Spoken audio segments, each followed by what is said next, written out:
Acid-base strength. Concentration and strength are two different terms.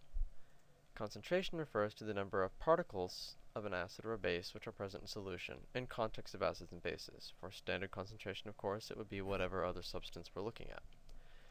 Strength refers to generally strong versus weak electrolytes, where we're dealing with an overall nature of equilibrium. In acid-base terms, this is the nature of the equilibrium system for an acid or a base as far as its reaction.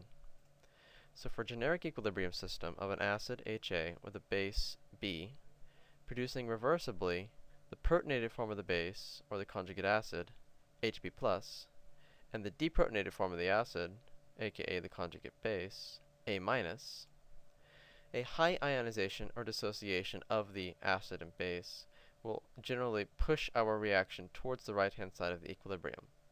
This means that most of the acid will be dissociated and reacted with the base. This is an example of a stronger system.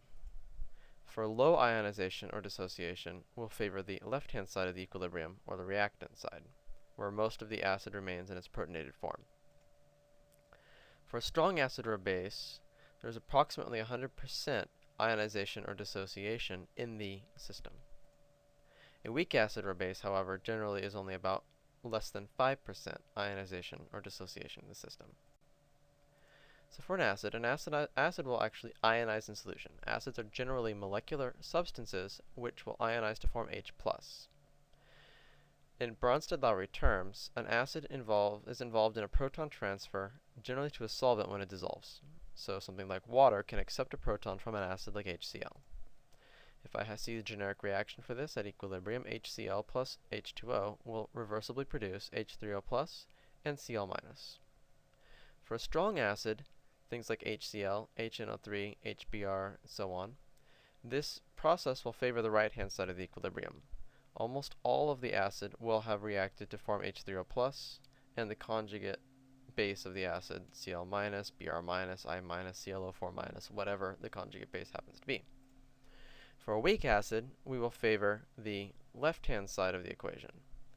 Now we can remember strong acids versus weak acids if we simply know the 7 strong acids which are listed here. We can assume that pretty much any other acid that we will encounter will be a weak acid. So things like HF, H3PO3 will be examples of weak acids. H3PO4 is another example. Acetic acid, CH3COOH, these will all favor the protonated form. So while the strong acids will favor the form like Cl- with H3O+ as its associate, the weak acids will favor being protonated, HF, H3PO3, things of that nature. So strong acids favors the right-hand side of the equilibrium, and weak acid favors the left-hand side of the equilibrium. The degree of ionization then depends upon the forward versus reverse reaction. For a weak acid, there will be much stronger conjugate bases formed, which will deprotonate the hydronium which is formed from the initial reaction and return back to the left-hand side. This causes the reaction to favor the left-hand side of the equation. A strong acid has a weak conjugate base, which then is not very able to react in the back direction, which means that it will favor the right-hand side of the equation. Bases typically work by dissociating to form OH-. For a strong base, we'll have a dissociation of an ionic substance, usually what we would call a metal hydroxide. For a weak base, we'll typically ionize water by taking a proton away from water and forming the OH- that way. So for a strong base, we'll generally find things like group 1A and group 2A hydroxides, with the exception of beryllium and magnesium, because neither of these form strong soluble bases. Examples of this will be things like lithium hydroxide, sodium hydroxide, calcium hydroxide. Weak bases are things which are either insoluble hydroxides or other molecular compounds which have lone pairs that they can donate. Generally, they're going to be molecular substances, and oftentimes will be conjugate bases of weak acids. So, for instance, H2CO3, carbonic acid is a weak acid, has a conjugate base in CO3 2-. CO3 2- then would be an example of a weak acid. So if we look at some examples, NH3, NCH3 sub 3, C5H5N, these are all examples of weak acids. They don't have hydroxide anywhere in their formula. They form hydroxide in the system by deprotonating water. Insoluble bases are things like metal hydroxides, and they tend not to be very soluble.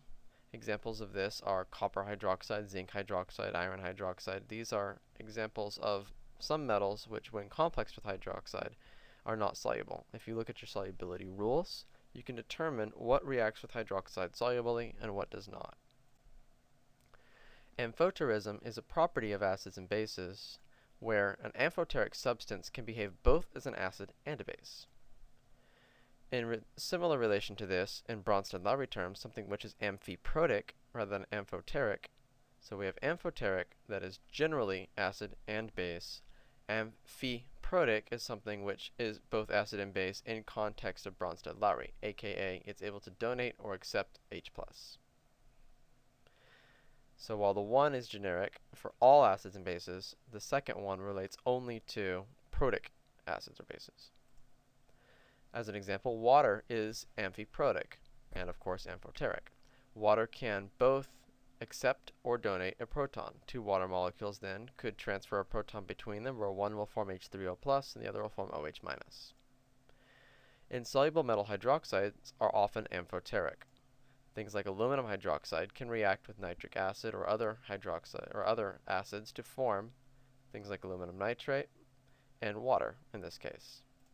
We could just as easily react aluminum hydroxide with a base to form sodium aluminum hydroxide, which is now added a fourth hydroxide into the system. And this makes the system soluble.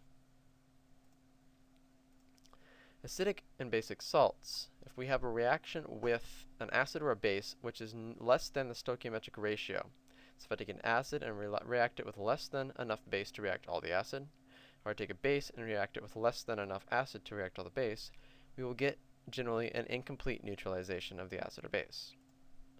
Phosphoric acid, for instance, can react with strong base like sodium hydroxide. A complete neutralization of phosphoric acid with 3 H's would require 3 moles of NaOH. An incomplete neutralization can be accomplished with either 1 or 2 moles of NaOH.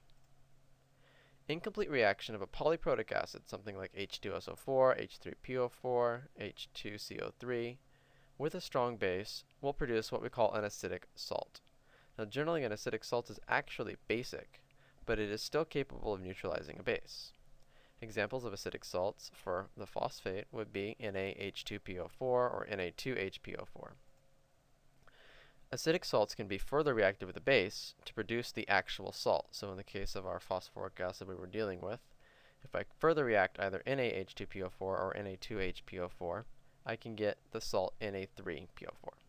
Now polyhydroxy bases will react with strong acids in the same way that polyprotic acids reacted with strong bases. An example, like aluminum hydroxide, will react with a strong acid like hydrochloric acid.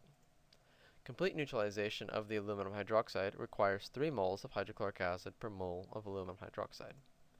But incomplete neutralization can be accomplished with either 1 or 2 moles of hydrochloric acid. This will generally form what we could call a basic salt. Now, basic salt is not necessarily basic, but it will be capable of neutralizing an acid. Most basic salts are insoluble in water. Examples would be things like AlOH2Cl, which would react with 1 mole of HCl, or AlOHCl2, which would have reacted with 2 moles of HCl. We can further react a basic salt with an acid to form the actual salt. So we can form something like AlCl3 from reaction of 3 moles of HCl.